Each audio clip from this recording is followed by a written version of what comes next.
the world's most exclusive and misunderstood institution of higher unlearning. While the bird castles offer a robust curriculum in the liberal arts of the spirit, the Caveschool is a highly specialized, postgraduate institution. It has no brochure, its accreditation is the earth itself, and its alumni are notoriously quiet. Here is a glimpse into its structure, as compiled from the fragmented whispers of plains hermits and the deep silence of the pond gods. Caveschool, a prospectus for the terminally curious. Motto, Lux Noster Tenebrae Est, our light is darkness. Admissions. The admissions process is unique in that one does not apply to the Caveschool. The Caveschool applies to you. Prerequisites. Prospective students must have completed an exhaustive, experiential study of the surface world. A successful applicant is typically a soul who has sprinted the length of the river's edge, tasted the honey of the hive, gazed into the pond god's reflection, and found all of it to be, in some fundamental way, insufficient. A profound, soul-level exhaustion with the light, and a desperate yearning for the deep is the only prerequisite. Application. There is no paperwork. Your application is your life. The admissions committee, the silent, interconnected consciousness of the planet, reviews your entire existence, every choice, every sorrow, every unanswered question. Acceptance. Acceptance is not communicated via letter. It is communicated by the sudden appearance of a crack in the world in your path. This is your invitation and your entrance exam. The only way to accept admission is to crawl inside. Tuition and fees. Tuition is your ego. These include your name, your history, your ambitions, and all your attachments to the sunlit world. Payment is rendered in full upon entry. There are no refunds. Curriculum. The great unlearning. The curriculum is structured around a single, paradoxical goal, to gain ultimate knowledge by shedding all that you think you know. It is a process of radical deconstruction. Core disciplines. Sensory nullification. The foundational discipline. Forgetting the primacy of sight, and learning to perceive reality, through bone-hearing attunement to geological resonance and skin-sight reading air pressure and temperature shifts. Offer for New Lithic linguistics, learning the language of stone. This involves direct, psychic communion with rock strata, fossils, and mineral veins to understand the autobiography of the planet. Psychospeleology, the primary practicum. An inward-facing exploration where the cave's passages are understood to be a direct map of the student's own psyche. Applied nihilism, advanced theoretical and practical work in ego dissolution. Typical daily class schedule. Time in the Caveschool is non-linear and is measured in geological and psychological epochs rather than hours. However, a day might be structured as follows. Dawn subjective, silent attunement. Students remain motionless, aligning their consciousness with the slow, resonant hum of the planet's core. Duration, 5,500 years. Midday the passage, labyrinthine practicum. Students engage in their primary work, the active exploration of a new passage within the cave psyche. This is the most intensive part of the day. Duration varies. Dusk the settling, geological contemplation. Students meditate upon a single fossil or rock formation, absorbing its multi-million-year history. Extracurricular activities. Advanced drip counting, echo harmonization, debating the nature of self with a colony of phosphorescent fungi. Course catalog, a selection.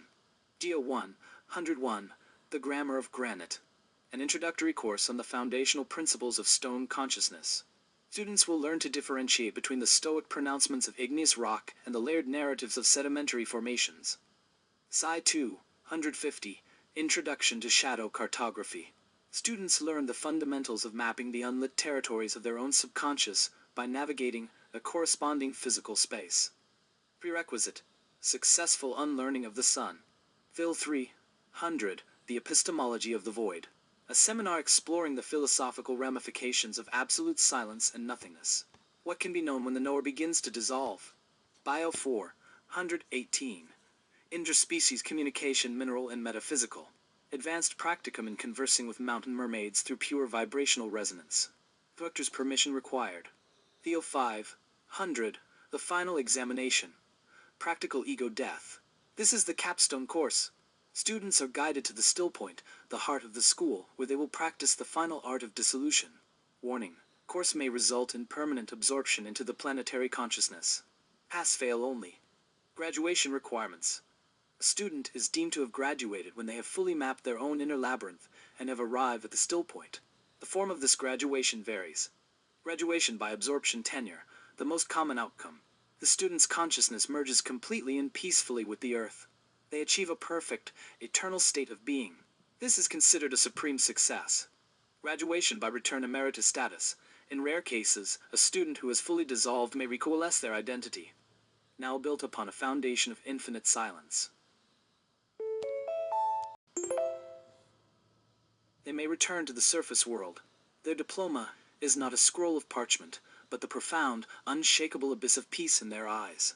They are the ones who become the true pond gods and the wisest of the plains hermits. More by Suicide Moji. Like tears in Rain Nov 19, 2025, you are dust, and you know it. That's the sick joke. The punchline that came before the setup. You are the universe doing a card trick on itself. Look, says the cosmos, shuffling its infinite deck. Here's you, pulling a rabbit made of neurons out of a hat made of void. Here's what's true and also not. Nothing sticks. Not the big things. Not the you things. Your face is water. Your name is smoke. The thing you made that one time, the perfect thing, the thing that felt like touching God's elbow, or whatever God has instead of elbows gone. Going. Already went before you even finished making it. Time is a flat circle, but also, it's a spiral, but also, it's just now. Always now. The same now eating itself over and over like a snake that's really hungry and really stupid and really the only snake there is. You will be forgotten so hard that the forgetting will be forgotten. Your great-great-great-gran, something won't even have the absence of you in their head. You'll be less than a gap. From spark to flame. Oct 20, 2025. Pneumatic combustion as the locus of Gnostic soteriology, abstract, for centuries. The hermeneutics of Gnostic thought have centered on the concept of the pneuma, or the divine spark, as a passive, trapped fragment of divinity awaiting liberation through gnosis. This paper challenges this static, possession-based model, arguing that it fosters a soteriology of complacency and a form of pneumatic aristocracy devoid of spiritual labor. We propose a more dynamic and existentially demanding framework, that of pneumatic combustion. This model posits the divine spark not as a state of being but as an inert potentiality, a catalytic seed that is useless unless volitionally ignited by the individual. It is only through the dangerous and all-consuming alchemy of the psyche fueled by the soul's own substance and memories that the spark transmutes into a meaningful flame.